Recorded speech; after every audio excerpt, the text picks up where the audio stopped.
বন্ধুরা আসসালামু আলাইকুম, কেমন আছেন সবাই? আশা করি ভালো আছেন, সুস্থ আছেন।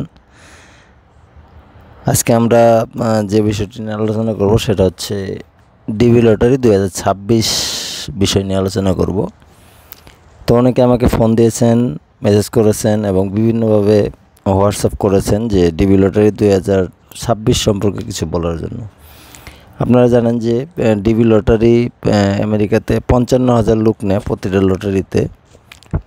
তো এবার সেই ডিবি লটারি সম্পর্কে আপনাদের কিছু তথ্য দেব যে বাংলাদেশের জন্য কি ডিবি লটারির সুযোগ এসেছে কি না। এটা অনেকেই অনেকভাবে ব্যাখ্যা করতেছে। তো আমি এদের আপনারা যারা জানেন তো জানেন, আর যারা না জানেন তাদের জন্য মূলত এই বলা। দেখেন এখানে দুইটা স্ক্রিনশট দেওয়া আছে। ডিবি লটারিতে এবার বাংলাদেশি প্রবাসীদের আবেদনের সুযোগ। ডিবি লটারিতে এবার বাংলাদেশি ও প্রবাসীদের আবেদনের সুযোগ। আমেরিকা যাওয়ার সুযোগ ফ্রি, এই যে বিষয়টা এখানে আপনার ডিবি লটারি 2024 বাংলাদেশে আবেদনের সুযোগ রয়েছে দাবিতে বিজ্ঞাপন। এটা হচ্ছে 2024-এর যে বিষয়টা। তো আবেদন প্রক্রিয়ার বিষয় এখানে ফেসবুকে দুটি স্পন্স বিজ্ঞাপন পোস্ট নজরে এসেছে আজকের পত্রিকায় ফ্যাক্ট চেক বিভাগের। এর মধ্যে সরকারি চাকরির খবর নামের এক ফেসবুক পেজের পোস্টে কমেন্ট পড়েছে 2,500-এর কাছাকাছি, শেয়ার হয়েছে 1,800 এবং রিয়াকশন পড়েছে 26,000-এর বেশি। আপ টু ডেট ইনফরমেশন নামের আরেকটি পেজের একই জাতীয় বিজ্ঞাপনের পোস্টে কমেন্ট পড়েছে 1,500-এর বেশি, রিয়াকশন পড়েছে 14,000 এবং শেয়ার হয়েছে 1,200-এর মতো। পোস্টগুলো কমেন্ট বক্সে অধিকাংশ মানুষ ফেসবুক ব্যবহারকারী ডিবি লটারির জন্য আবেদন প্রক্রিয়া সম্পর্কে জানতে চেয়েছেন। পেজগুলোর পেজ ট্রান্সপারেন্সি বিভাগ থেকে দেখা যায় সরকারি চাকরির খবর পেজটির মাত্র যাত্রা 2017 সালের 30 মে। এটি ফলোয়ার 2,21,000। আপডেটেড ইনফরমেশন নামের পেজটি খোলা হয়েছে 2023 সালে 15 মে। পেজটির দাবি করা পরিচয় অনুযায়ী এটি শিক্ষামূলক গবেষণা সেন্টার। পেজটির ফলোয়ার মাত্র 1,660। দুটি পেজে বাংলাদেশ থেকে পরিচালিত। পেজগুলো বিভিন্ন সরকারি চাকরির বিজ্ঞপ্তি, চাকরির প্রস্তুতি সম্পর্কিত পড়াশোনা ইত্যাদি বিষয়ে শেয়ার করা হয়। ফেসবুকের মূল প্রতিষ্ঠাতা মেটার @লাইব্রেরি খুঁজে দেখা যায় সরকারি চাকরির খবর পেজটি গত 28 ফেব্রুয়ারি থেকে ফেসবুক, মেসেঞ্জার এবং ইনস্টাগ্রাম বিভিন্ন বিজ্ঞাপন আকারে প্রচার করছে। বিজ্ঞাপনটি 18 বা তার বেশি বয়সী বাংলাদেশে বসবাসকারীদের লক্ষ্য করে পোস্ট করা হয়। পেজটি থেকে একই বিজ্ঞাপন গত বছরের 20 ডিসেম্বরে প্রচার করা হয়েছিল। আপডেটেড ইনফরমেশন পেজটি 2023 সালে 31 জুলাই এবং 9 ডিসেম্বর দুবারে বিজ্ঞাপন ফেসবুক, মেসেঞ্জার পরিষদ। ডিবি লটারি থেকে বাংলাদেশের সুযোগ আছে। যুক্তরাষ্ট্র পররাষ্ট্র দপ্তরে 2024 সালের অভিবাসী ভিসা প্রোগ্রামের দিক নির্দেশনা। ডিবি প্রোগ্রাম 2024-এর জন্য অনুপযুক্ত দেশগুলোর তালিকা রয়েছে।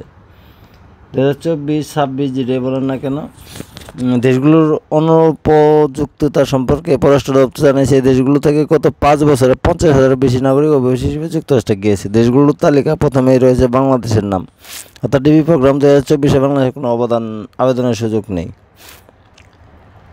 তারপরে 24-26 আপনারা যদি এখানে লিঙ্ক আছে, আপনার লিঙ্কগুলো দেখতে পারেন যে 2026 সালে আপনারা কেউ মূলত 2026-এর যে লটারিটা দিয়েছে আমেরিকার, সেখানে বাংলাদেশের কোনোভাবে আবেদন করতে পারবে না। আর হ্যাঁ, আবেদন করার ক্ষেত্রে যারা বাংলাদেশের বাইরে, যে দেশগুলোর লিঙ্ক আমি দিয়ে রাখবো, যে দেশগুলোর লিস্ট আছে তারাই শুধু আবেদন করতে পারবে, সেটাকে আবেদন করতে পারবে না। অনেকেই বলে থাকে যে বাংলাদেশ থেকে লোক নিবে বা বাংলাদেশের ডিবি লটারি চালু হয়েছে। বিষয়টা এরকম না, বাংলাদেশ থেকে আর কখনো কোনোদিনও লোক নেবে না। যদি যেমন আপনার 55,000 লোক, 55,000-এর যে কোটাটা আছে সেটা অলরেডি বাংলাদেশে 2024 সালে শেষ হয়ে গেছে। এরপরে মূলত আর কোনো কোটাতেই কোনোভাবেই বাংলাদেশ থেকে ডিবি লটারিতে লোক আবেদন করতে পারবে না বা আবেদন করার যোগ্য না। আবেদন করার যোগ্য নায়ের যে দেশ সেটা হচ্ছে বাংলাদেশ। তো বন্ধুরা, যারা এটা নিয়ে দুশ্চিন্তায় আছেন যে আবেদন করতে পারবো কি না বা আবেদন করা যাবে কি না, আবেদন করার সুযোগ আছে কিনা, তাদের জন্য বলি আসলে ডিবি লটারিতে 2026-এর যে ডিবি লটারি 2 দিন আগে ছেড়েছে, সেটা আপনারা কোনোভাবে আবেদন করতে পারবেন না। কারণ হচ্ছে সেখানে যে কয়েকটা পেজ দেওয়া আছে, সেই পেজে কয়েকটা দেশের নাম দেওয়া আছে। আপনারা ঢুকলেই দেখবেন ডিবি লটারিতে যখন আবেদন করতে ঢুকবেন, ঢোকার পরে দেখবেন যে কোন কোন দেশ আবেদন করতে পারবে এবং কোন কোন দেশ পারবে না, এবং কী কারণে পারবে না এবং কী কারণে পারবে, এই সব কিছু ওই পেজে দেওয়া আছে। তো বন্ধুরা, আজকে শুধু এটুক বলার জন্য আজকে আসা যায়, আপনারা ডিবি লটারি 2026-এ বাংলাদেশ থেকে কোনোভাবেই আবেদন করতে পারবেন না। বাংলাদেশ থেকে মানে বাংলাদেশের নাগরিক যারা, তারা আবেদন করতে পারবেন না, আবেদন করার কোনো সুযোগ নাই। তো বন্ধুরা, যেমন তো আশা করি ভিডিওটি ভালো লেগেছে। যদি ভালো লেগে থাকে অবশ্যই লাইক দেবেন, শেয়ার করুন, আমাদের পাশে থাকবেন। সে কথা সুস্থ থাকবেন। আল্লাহ।